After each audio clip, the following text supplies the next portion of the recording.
Ajajaa olaanaan humna qilleensaa Itoophiyaa duraanii Meejar Jeneraal Abbabee Taklahaymaanot hariiroon Itoophiyaa fi Eertiraa jalqabumayyuu gaarii akka hin turre heeruun gara waraanaatti seenuu akka danda'an haalonni agarsiisan jiraachuu himaniiru.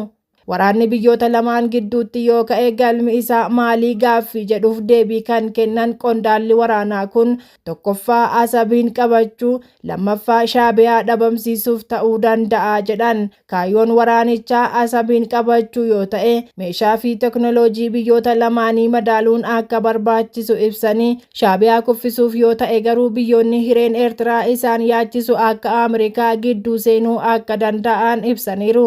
Gama biraan Itoophiyaan yoo Asab qabatte gamtaan Emireetota Arabaa Itoophiyaa deeggaruu danda'us Saa'ud Arabiyaan garuu gammadduu hin taatu jedhan.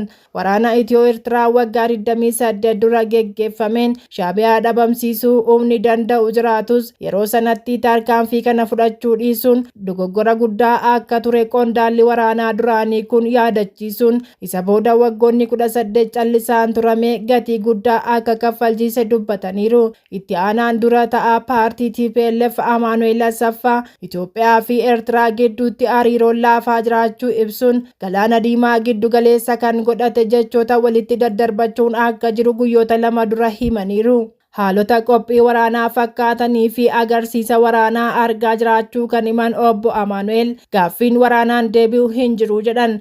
Itoophiyaas ta'e Eertiraan dhimma kana tasgabbiin ilaalanii Tigraay dachee waraanaa gochuurraa of qusachuu akka qaban dhaamaniiru. Haala amma mul'ataa jiru lolli Itoophiyaa fi Eertiraa waan hin oolle fakkaata.